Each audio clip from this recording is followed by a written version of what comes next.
যে আপনারা তো সরকারের পার্ট, মাননীয় প্রধান উপদেষ্টা এই কমিশনের প্রধান, সুতরাং শুধুমাত্র সুপারিশ করলে হবে না, কিভাবে আপনারা বাস্তবায়ন করবেন সেটি আমাদের সামনে আপনারা উত্থাপন করেন।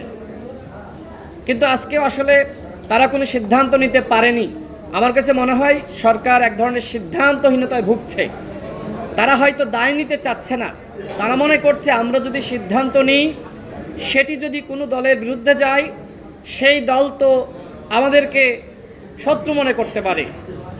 এই ভাবনার জায়গা থেকে মূলত তারা সিদ্ধান্তে উপনীত হতে পারছে না।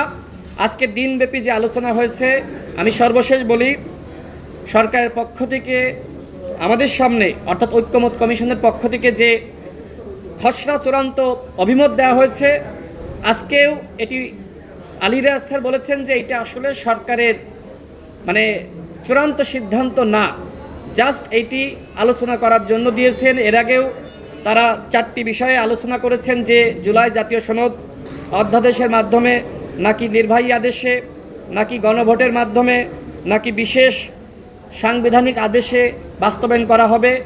সেই 4টাকে এখন একটা জায়গায় আনা হয়েছে এবং সেখানে একই সাথে সাংবিধানিক অর্ডারের কথা বলা হয়েছে এবং এই সাংবিধানিক অর্ডারকে আইনগত ভিত্তি দেওয়ার জন্য গণভোটের কথা বলা হয়েছে।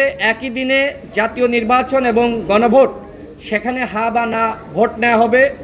এবং সবথেকে দুশ্চিন্তার বিষয় হলো, এখানে উল্লেখ করা হয়েছে যদি গণভোটের মাধ্যমে জনগণ এইটাকে রিসিভ করে, গ্রহণ করে, তাহলেই শুধুমাত্র এর আইনগত ভিত্তি দেওয়া হবে। কিন্তু আমরা পৃথিবীর বিভিন্ন দেশে দেখেছি এরকম নজির রয়েছে যে গণভোটের মাধ্যমে অনেক কিছু আসলে বাস্তবায়িত হয়নি। আমাদের সন্দেহ সংশয় রয়েছে, বিশেষ করে হয়তো আওয়ামী লীগের সাংগঠনিক কার্যক্রমকে নিষিদ্ধ করা গেছে, কিন্তু আওয়ামী লীগের তো একটা অংশ ভোট দেয়, তাদের ভোটার রয়েছে। নানান ধরনের চক্রান্ত, ষড়যন্ত্র হতে পারে। জুলাই সনদ বাস্তবায়ন না করার জন্য নানান মহল নানান ধরনের চক্রান্ত করতে পারে, যাতে করে না ভোটের সংখ্যা বেশি হয়। আমরা মনে করি সরকারের উপরে জনগণের ম্যান্ডেট রয়েছে, গণ অভ্যুত্থানের থেকে বড় ম্যান্ডেট আর কোনো কিছু হতে পারে না। সুতরাং সরকারকে জুলাই সনদের বাস্তবায়ন এবং আইনি ভিত্তি দেওয়ার ক্ষেত্রে অবশ্যই চূড়ান্ত সিদ্ধান্ত নিতে হবে। সর্বশেষ বলবো, সব কিছুর হয়তো বাস্তবায়ন এই সরকার পারবে না, কিন্তু এই সরকারের আমলে যা কিছু অধ্যাদেশের মাধ্যমে বাস্তবায়ন করা সম্ভব সেটি করতে হবে। আর যা কিছু সরকার বাস্তবায়ন করতে পারবে না, আগামীতে যেই ক্ষমতায় আসুক না কেন, এমন আইনগত বন্দোবস্ত সৃষ্টি করা যাতে করে সেই সরকার বাস্তবায়ন করতে বাধ্য থাকে।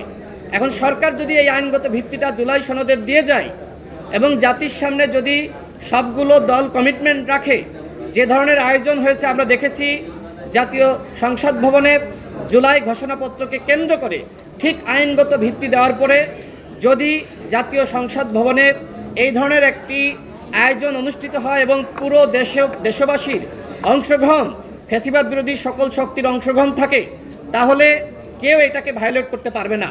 আমরা মনে করি অবশ্যই এইটার আইনগত ভিত্তি দিতে হবে এবং আগামী নির্বাচনটা অবশ্যই জুলাই সনদের ভিত্তিতে হতে হবে। তবে প্রশ্ন থেকে যায়, অনেকে বলছে যে তত্ত্বাবধায়ক সরকার ব্যবস্থা আসলে এই সরকারকে ভেঙে দিয়ে তত্ত্বাবধায়ক সরকার গঠন করার বিষয়ে মতামত বিভিন্ন জায়গা থেকে আসছে।